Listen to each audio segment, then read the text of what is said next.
This is not floating water. This is floating water. And I'm going to show you how to do it. So let's get into it.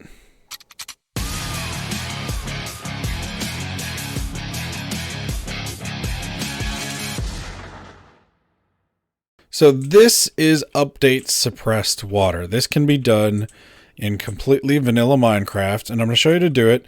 If you also look down in the video description down below, I'm going to have a link to the video where I actually learned that this was a thing.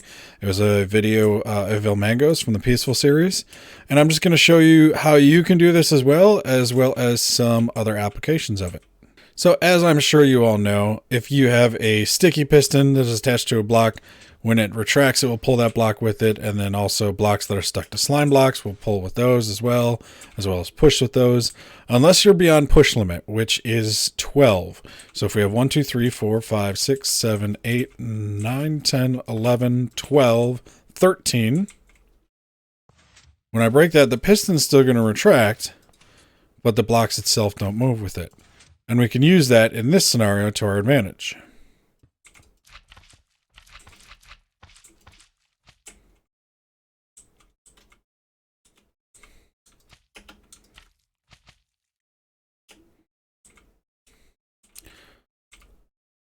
So if we want to make a floating water source, we just need to make it so that that is actually beyond the piston push limit, and the piston can't then pull back the blocks with it and have the water above that. So we'll just go through how to make this floating source first, and then we're going to go through the applications I've got in the background that are going to be in the world download that will also be in the video description. So what we want to do is we want to get that water block surrounded on the 5 sides where it could flow out from, because it can't flow upwards. Surrounded by the extended piston head of a sticky piston that is facing into some kind of structure that's at push limit. So we'll start out here, put my water source there. So now we need to stop it flowing from the other 4 sides.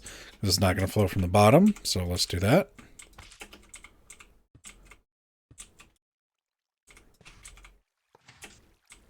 So that does 2 of those sides.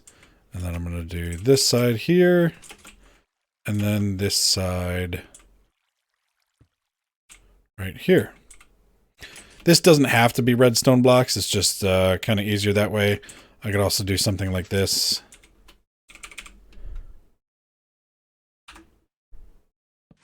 You just have to somehow power that piston. Next, we need to make sure that each of these sticky piston heads are facing into a sticky structure that is beyond push limit. So right here, you see we only have 3, so let's just keep adding on. We can snake around. We can snake over here, and we can snake up there. Now, that structure there is way beyond push limit because it's also attached to these redstone blocks here, the other pistons once they retract. But we can see we still have that water source right there in the middle. In this case, this right here is actually bad, because when I hit that, it's actually going to update the block below it. So it won't do it diagonally, but directly adjacent, it will update it. So I need to actually come around this way and attach there.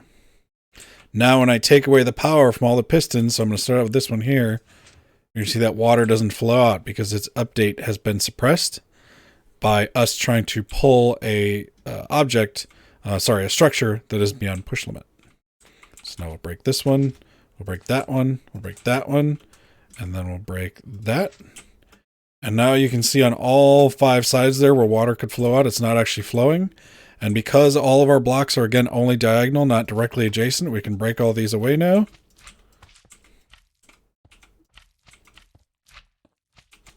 And we've got our water source. Again, like I said, though, you cannot update directly adjacent to it, because if you do, it updates that water source and then it starts flowing. So over here we have the example of what Ilmango used it for, where he just had the floating, flowing water. So squids could spawn inside that water column, but it was all flowing water. The source was only at the top. So we can see we did the same thing down here, just with the flowing water instead of the water source. So I can hit there, there, there, there, and then the other one is over here.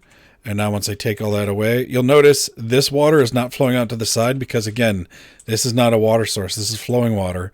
So it's flowing down into that water block. But then this water block down here, again, because we're not updating anything directly adjacent, only diagonal, still is able to float. Right here is an example of what I used it for on the Syndicate server for a glow squid farm, because you need to have glow squid actually spawning on top of a block. Once again, I could have just had fence gates there, but I didn't want to. Kind of a joke to one of the players on the server. They hate granite. They hate glow squid, so we decided to make this kind of a cursed farm, so why not? But same concept here. We didn't need to worry about the underneath side, so we just needed to make sure that all 4 sides of that flowing water there were suppressed. And I did this with just a floor of slime with the torches on it. So once I break that, all that retracts. I can now break the pistons around it, and then break all the slime that surrounds it. And we have our suppressed water. Here's another example of something I used it for with the sugarcane tower on the Syndicate server. So we had a bunch of these modules all stacked up, and then all the sugarcane items could just fall through the water down into the same water stream, or hopper stream, however you wanted to do that. And this was just done a little bit different since we still had the sides filled in because we needed walls to make sure that we actually contained the sugarcane when it got broken. We just have the one section under here. So this slime right here, especially connected to the grass blocks, puts it over push limit. So we break these away. And now that water is suppressed. And now we can break the slime block underneath it. We can break the piston on the side of it. Again, not adjacent, just diagonal. So now when we push out the sugarcane, let me just put a little bit of a wall in here. So we make sure that we catch it.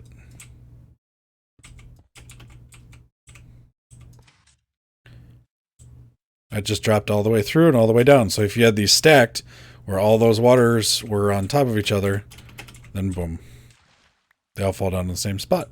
This is a couple of bubble vaders that I am going to be putting in another building that we're working on in Syndicate. Unfortunately, I couldn't think of a way that you could update suppress every single side of this because this for bubble vaders needs to be source blocks all the way.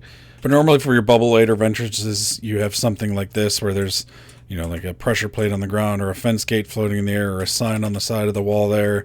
And then you step in and you can do that. But then if you wanted to come in from the side and you just, crap, that's whatever. That's such a pain.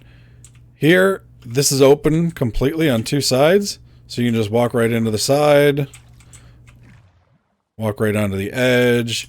Or if you were in elytra mode, you could just float into any part of the bubble vader that you wanted. So if this was going to go much higher, for example. So this is, once again, same concept. We have slime blocks here that are way beyond push limit. And then piston heads that are blocking off the sides of those water sources. And same thing. We break the power to the pistons. Pistons all retract. Water stays unupdated. And then because these blocks are diagonal and not adjacent, we can break those out of the way. And there. Now again, most of these things that I've gone through in this video here do have an alternative with either signs, fence gates, something like that. So this is mostly just for fun, but if you come up with some creative uses for update suppressed water, let me know.